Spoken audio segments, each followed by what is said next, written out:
এই ফোনটির সমস্যা প্রথমত ছিল এটি ডেড থেকে আমি ডেড রিকভারি করছি। এটি ডেড আসছিল, সম্পূর্ণ ডেড আসছিল। এখানে ছোট্ট একটি জাম্পার করছি, এখান থেকে এই জাম্পারটি মিসিং ছিল, ওখানে লাইনটি। এখানে জাম্পার করার পরে মোবাইলটি অন হয়ে গেছিল। অন হওয়ার পরে আমি আরেকটি সমস্যার ফেস করছি, তো আমি মনে করছি আবার ভাবলাম আপনাদের সাথে শেয়ার করি। এটি কিন্তু আগে থেকে কাজ করা আনছে, আমার এখানে আনা হয়েছিল, সেখানে তখন এটি কিন্তু কাজ করা ছিল। আর আমি এই ইএমসি সব কিন্তু কাজ করা আগে থেকেই, দেখতে পাচ্ছেন সব হিট মারা। রিভলভ করে দেখছে কিন্তু অন্য কোনো টেকনিশিয়ান, দেখতে পাচ্ছেন এখানে। এখন সমস্যাটা কি সেটা আমরা দেখি। কারণ মোবাইলটি আমি অন করব,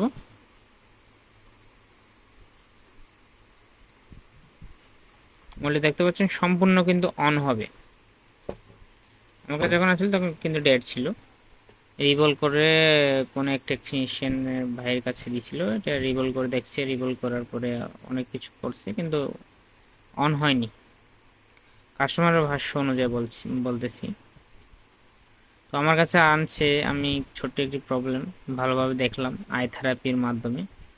প্রথমে চোখ দিয়ে ভালো করে দেখলাম, মাইক্রোস্কোপে রেখে দেখতে পাচ্ছিলাম এখান থেকে এখানে লাইন, এটা হচ্ছে চার্জিং লাইন। চার্জিং যে লাইন আছে পাওয়ার আইসি থেকে, এই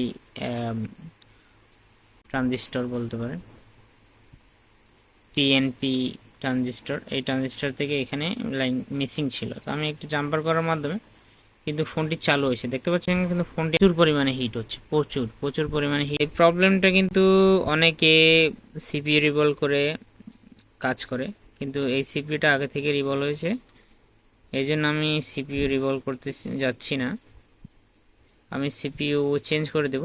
তো এখন সিপিইউ চেঞ্জ আপনাদের দেখাবো। সিপিইউ চেঞ্জ, সম্পূর্ণ সিপিইউটাই চেঞ্জ করে দেব, সেম মডেল। দেখেন প্রবলেমটা এইটাই, এই প্রবলেম দেখতে পাচ্ছেন আশা করি। সমস্যাটা এটাই, মেন প্রবলেম হচ্ছে এটা। এখন আমি সিপিইউ চেঞ্জ করে আপনাদের দেখাবো। আর সিপিইউ প্রচণ্ড গরম হয়ে যাচ্ছে, প্রচণ্ড গরম। এই সিপিইউটা হাত দেওয়ার মতো না, অনেক অনেক প্রচুর গরম। আমি সেই আপনাদের টাওয়ার দেখিয়ে দেবো, সিপিইউ কীভাবে গরম হচ্ছে তো সেটাও দেখিয়ে দিই। এই সাইডে গরম হচ্ছে, প্রচুর গরম।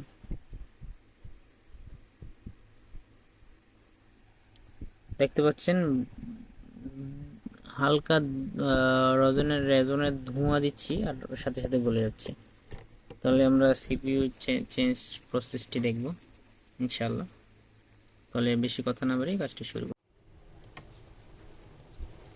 সিপিইউটি তুলে ফেলবো।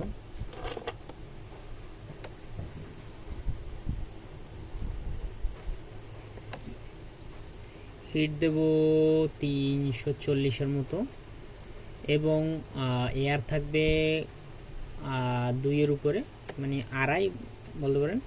আর আমি যেটা ইউজ করি কুইকে 857 DW+, ওইটার হিট আপনাদের বলতেছি কতটুকু হিট আর এয়ার রাখবেন। হিট রাখবেন 340-এর মতো, আর এয়ার রাখবেন 2.5-এর মধ্যে। একটু কম 30ও রাখতে পারেন। এখন আমি 30-এ আছে, 30এও কাজ হয়ে যায়, 20এও কাজ হয়, কারণ এটা নন পেস্টেড আছে, এটা অসুবিধা হবে না। পেস্টেড যেগুলো আছে সেগুলো 40 দিয়ে তুলবেন, 40 দিয়ে তুলতে, 40-50 দিয়ে তুলতে হয়।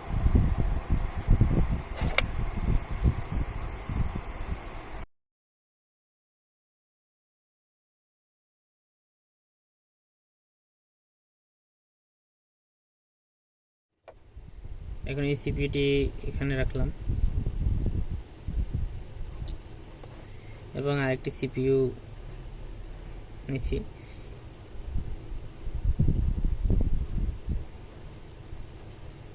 বন্ধুরা রিবোলিং এর পার্ট আপনাদের দেখানি, রিবোলিং করে ফেলেছি, এটা দেখতে পাচ্ছেন সিপিইউ। এটা কিন্তু ক্লিন, আর এটা কিন্তু দেখতে পাচ্ছেন পেস্ট লাগানো। এটা হচ্ছে আমাদের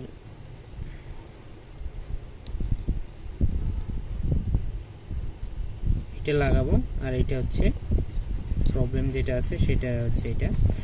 দেখতে পাচ্ছেন আপনারা, আপনাদের একটা জিনিস দেখাই যে মডেল কি সেম কিনা সেটা দেখাবো।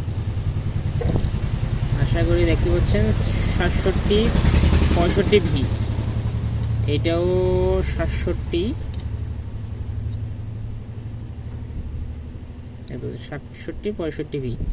এটা হচ্ছে ফল্টি সিপিইউ, এবং আর এটি হচ্ছে ওকে সিপিইউ।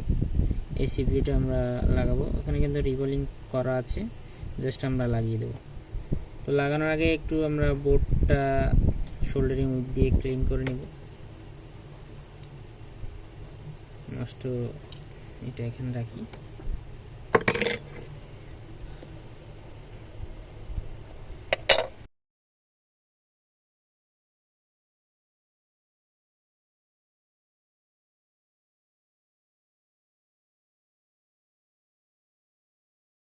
কমেন্টও করার কিন্তু ভিউ হয়, সাবস্ক্রাইব করেন না, একটু কষ্ট করে লাইক করবেন ভাই।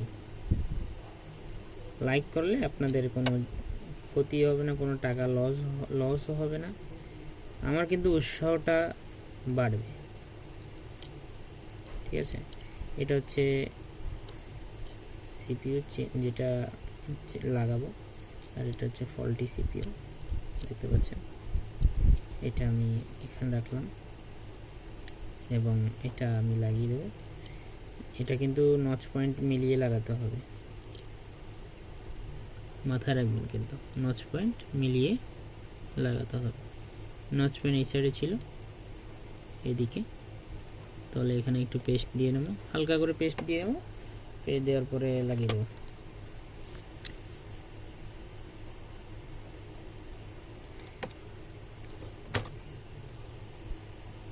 আমার চ্যানেলে সিপিইউ ভিডিও আরও 2-3টা আছে, সিপিইউ চেঞ্জ, পেস্টেড আইসি, আর আমি আরেকটা ভিডিও তৈরি করছি কিন্তু আপলোড করার সময় পাচ্ছি না। ডুয়েল ডেকার M31S এর ডুয়েল ডেকার সিপিইউ রিবোলিং, ক্লিনিং এবং কিভাবে রিবোল করছি, কিভাবে লাগাইছি সেটাও দেখতে পাচ্ছেন। আমি বসিয়ে দিলাম। পেস্ট আর একটু কমিয়ে ফেললে ভালো হবে, পেস্ট আর একটু কমিয়ে ফেলি। পেস্ট বেশি হয়ে গেলে কিন্তু ঝামেলাটা হচ্ছে যদি পেস্ট অতিরিক্ত হয়ে যায় তাহলে আইসিটি ভাসতে থাকবে, মানে জায়গা মতো বসবে না।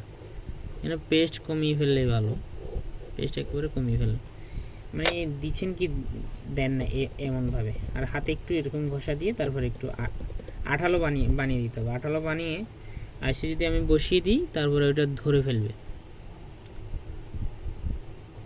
একেবারে পারফেক্ট জায়গা বসে যাবে। একটু আইডেন্টিফাই করে বসাবেন,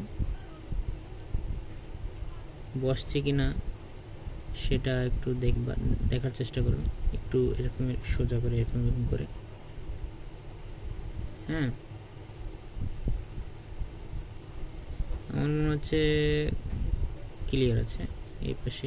হ্যাঁ, এখন আমরা হিট দেব।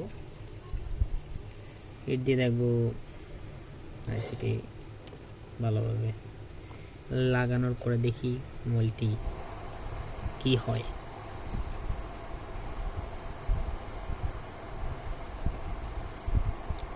আর হিট দেওয়ার কিন্তু চেষ্টা করবেন আইসির বিপরীত পাশে অন্য একটি আইসি আছে, এমন মানে এদিক থেকে হিট দেবেন না, এদিক থেকে যদি হিট দেন আইসি এইটাও হিট পড়বে, তারপর এইটা ড্যামেজ হওয়ার সম্ভাবনা থাকে। তাহলে এই পাশ দিয়ে একটু হিট দেওয়ার চেষ্টা করবেন, আর কিছুক্ষণ হট গানটা একটু ধরে রাখবেন। তারপরে কিছুক্ষণ পরে দেখবেন নিচে থেকে একটু ওই পেস্টগুলো একটু গলে গেছে মতো লাগলে তারপরে আপনারা তারপরে নাড়তে থাকবো। পাউডার গান কিন্তু চারোদিকে হিট পরে মতো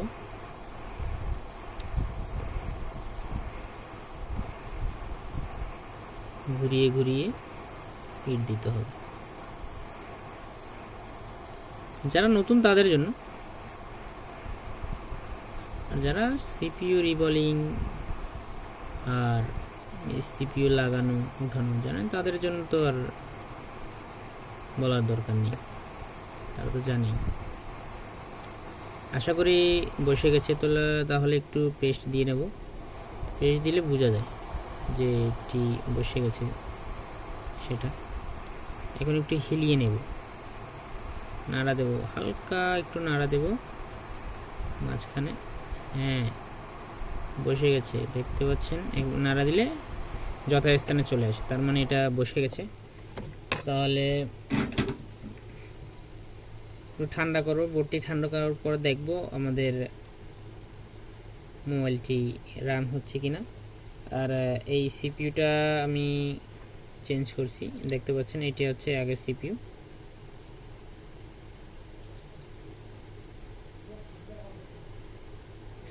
এটা হচ্ছে আগেরটা। ঠান্ডা করে ফেলেছি, এখন আমরা বোর্ডটি ফিটিং করব। বসিয়ে দিলাম, কানেক্টর লাগিয়ে দিলাম, ব্যাটারি কানেক্ট করলাম। এখন দেখি অবস্থা কি অবস্থা, দেখি মোবাইলটি অন করব, অন হয় কিনা দেখি। আলহামদুলিল্লাহ অন হয়ে গেছে। এখন